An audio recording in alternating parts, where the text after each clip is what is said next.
For the first time, we had a proper press conference, not just a press statements that were being sent out by the Ministry of Health. And today, through the Health Ministry's Chief Administrative Secretary, Dr. Rashid Aman, they said that it would be answering some of the questions in terms of why don't we ground all flights coming in to Kenya and stop them, those from China at least, coming into Kenya. And he said it would be discriminatory to stop flights from China at the moment. And this just comes a day after the China Southern aircraft with 239 passengers landed and caused many questions being raised. And this also came after the Foreign Affairs Cabinet Secretary Rashid Aman was answering to parliamentarians earlier on Kenya's preparedness on the whole situation. Let's listen in. It doesn't mean because somebody is coming from China that they have it. I don't think anybody would want to be labeled that because you come from somewhere, you have this virus and we need to buy you. It's dangerous to do that. Yet we must always be careful that we are protecting our people as well. In the meantime, we have 11-bed capacity at Kenyatta National Hospital. And I think that is enough for us right now to deal with any situation unless we get an increase in numbers. But we think we can meet that target and have that facility ready. That flight was dealt with in accordance with WHO guidelines. Those who were on it were monitored and had been asked to self-quarantine. Discriminatory to the Chinese and the self-quarantine issue, that has been on the lips of many people. You laughed as you were listening to this. I think that therein lies the challenge the country is going through. Because I followed this and I asked myself, earlier today, Israel did not allow a flight from South Korea to land. It turned it back. So would that mean that that flight had not met the WHO standards? No. The WHO standards are minimum, but a country that is protecting its citizens heightens surveillance. And I think we are mixing two things here. We are not saying that anybody should be discriminated. Yes. We're just saying that those who have a higher likelihood to have the virus must be isolated. And until they have proven that they don't have the virus, should they be allowed to carry on with their daily lives? Because even Kenyans in China, who nobody knows if they have the virus, have been quarantined. So this is not discriminatory. This is not retaliatory. It is just taking the necessary surveillance mechanism to ensure that. Two, I hear the CAS talking about 11-bed capacity. So supposing in that screening of 239 people, you got 50. Remember this cruise ship that had 60 people plus of different nationalities. One cruise ship. Yeah? So there is a high likelihood that that ship had followed WHO protocols. But infections have now moved to human to human. So somebody might have gone through a screening in China at its dormancy level, and now it's manifest. Okay. So I think as a country, we are speaking at each other and perhaps shifting blame. We need to think collectively that if this virus is in town, it spares no one. It is a virus that does not discriminate. It will hit the rich, it will hit the poor. The poor would suffer more because certain basics are not there. You know, we're being told about basics of cleaning, running water, and so.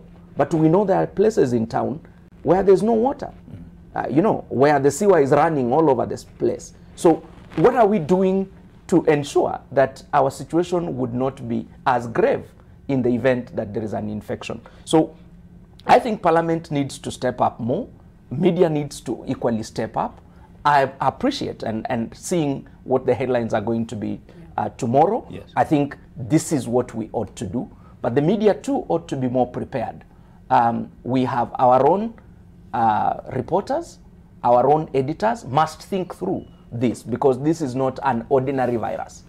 It could wipe out a newsroom if we took a person to the airport and they came back infected, they will wipe out their own family, it will wipe out the newsroom. So we also need to be extra cautious that even as we speak about what the state is doing, we have a responsibility. Occupation and health safety for our own must be up as we get into this. As you wind up on this and react to what the government has said, Rose, also what you've experienced in the past regimes. Yeah, I mean, first to go back to the statement from WHO, I mean, I had a look at it, and I think it's wrong to just pick out what they said about quarantine and leave the rest, because they were very clear that each country needs to think for itself. Yes. It says it must be setting specific, it must be reviewed constantly and monitored, you know, and we shouldn't leave that out.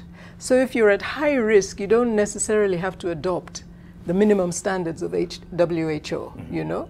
There's countries that don't trade so much with China, you know.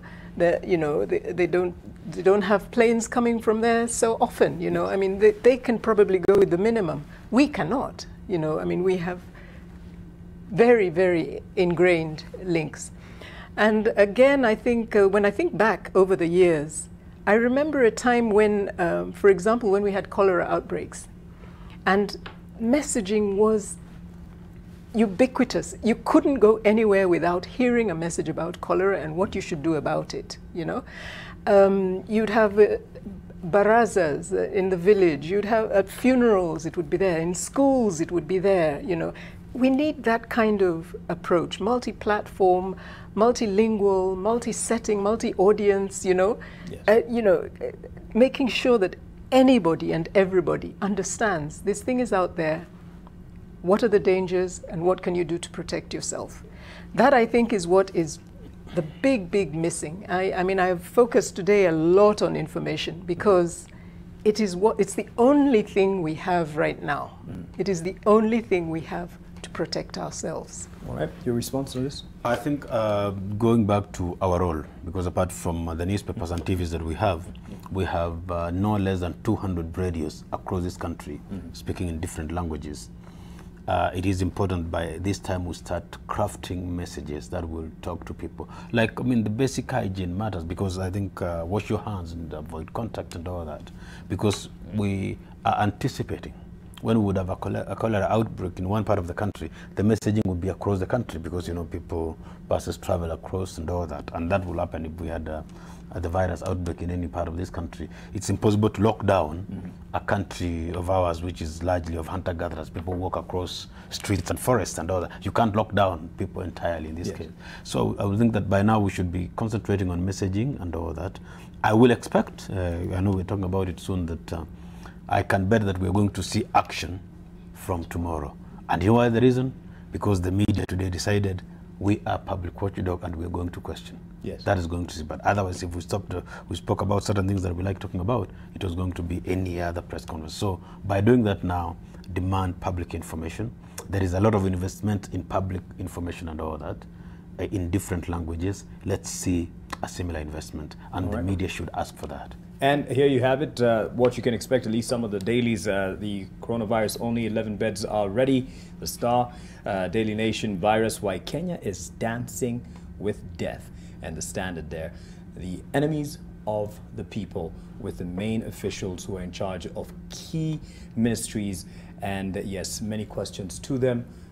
Very little answers, or at least not as many answers as would be desired. This is a story that we will stay with till we get all the answers and make sure that the government is accountable and make sure that they protect the interests of our nation first. As much as the CAS was saying that we shouldn't discriminate against anyone, the Chinese or anyone landing in Kenya, Henry has said something very important here, that coronavirus does not discriminate as well.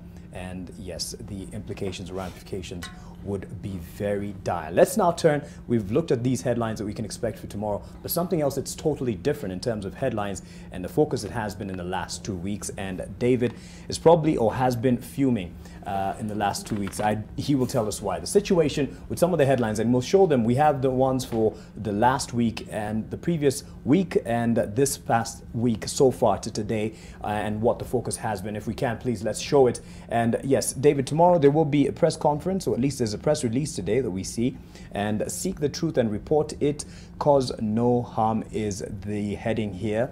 And just the first para, the Media Council of Kenya has noted with concern on emerging trend where media coverage of national issues displays a betrayal of public interest and violation of the code of conduct for the practice of journalism. Sadly, after a close and critical analysis of media content in the last few months, the MCK has established a worrying trend of screaming headlines without corresponding content alongside multiple repetition of headlines over a short period of time without offering additional information and sources. What's the problem exactly? I see the code of conduct for the practice of journalism quoted here. Where exactly has the media gone wrong? And we'll show you the headlines. If we may, please, to my producer, just show them the headlines that they're talking about. Go ahead, David. The second paragraph, of course, in that statement spoke about, we highly respect that editors have a discretion to carry the information they want. But let me start by saying that there's an African saying that says, even if you pretend not to hear me, I am glad you have heard. Tomorrow, we have no political headline across all newspapers in this country. That will be the first to have all three papers not having any politics in a very long time. So you may say, okay, there's all this noise and all that, but I know you have heard.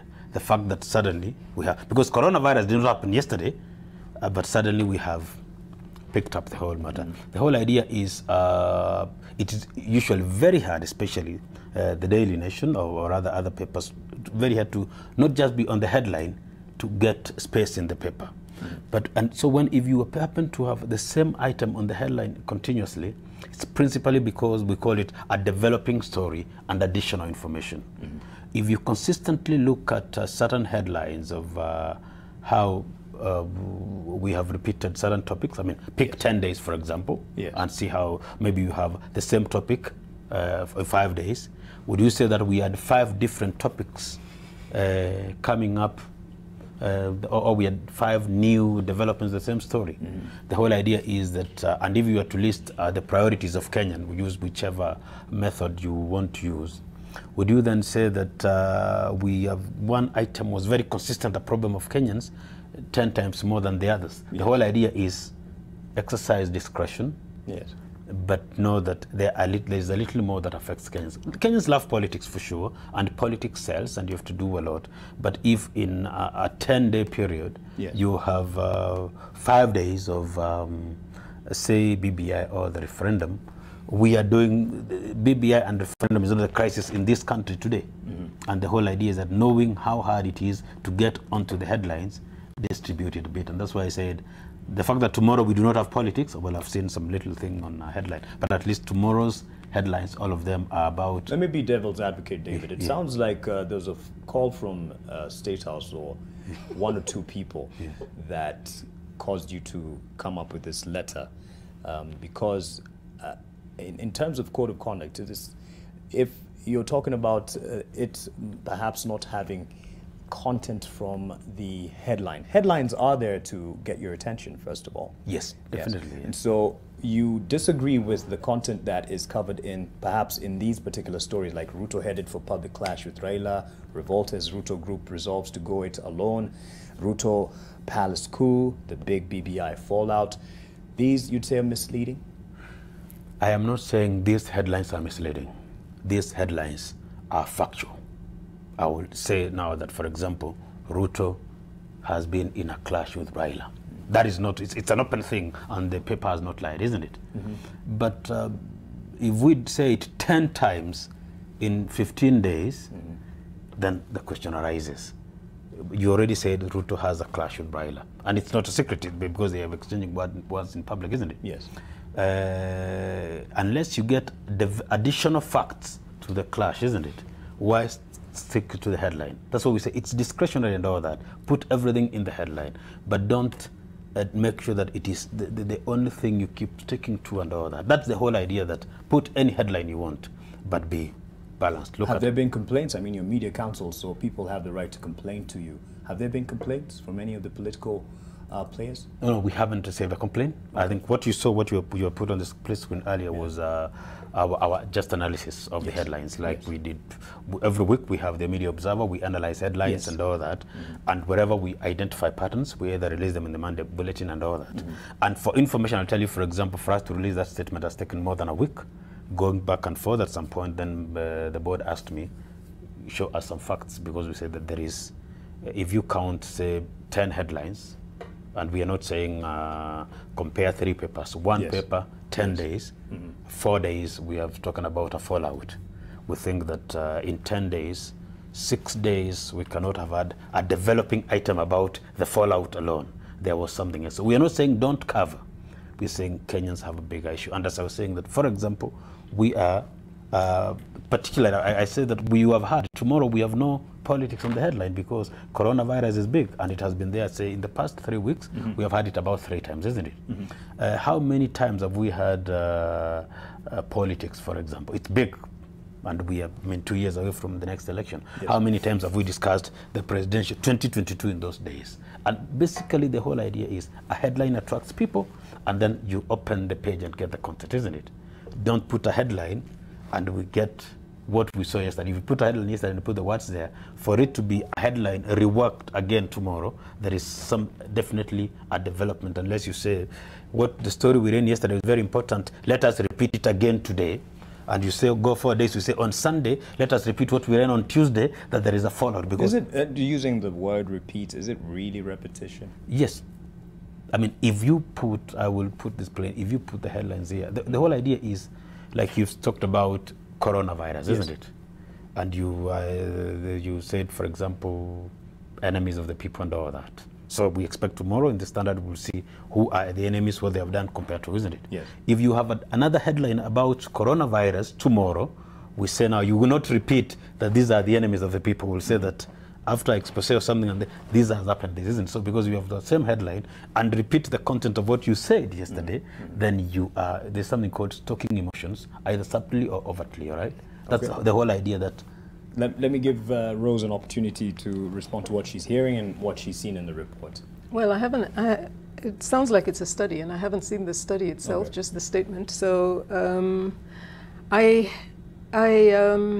hesitate generally to tell the media what to do in terms of coverage, because I think one of the things that we've always fought for is diversity in media, and we expect that through that diversity we will get different storytellings, you know.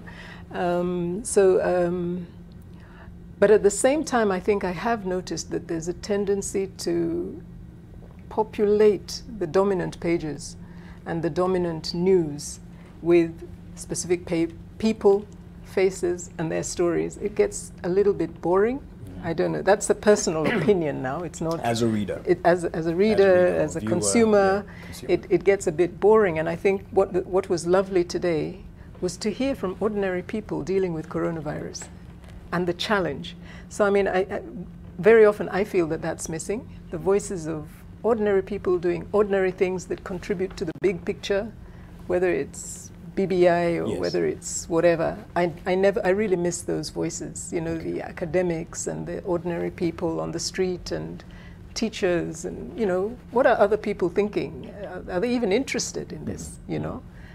For me, it's important. Henry? I think there are two things. I've read the statement from Media Council again and again, and one of the things that perhaps, you know, you began by asking, was there a call? And I notice that the action, the statement asks of us is to just reflect. So would Omoyo and his team have received a call to tell us to reflect?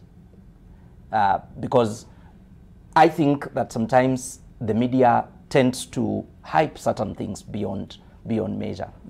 But while I have said that I do not agree with Omoyo to the extent that there is already a predetermined public interest, that if you retained politics for 5 days, you need to have interchanged it with some soil sampling thing or something else. Well, yeah, toxic flow. I mean, yeah. This so type of on that yeah. end, I do not agree with him, because while public interest is nearly a term that everybody has agreed with, yes, it's a coterminous kind of concept. Yeah.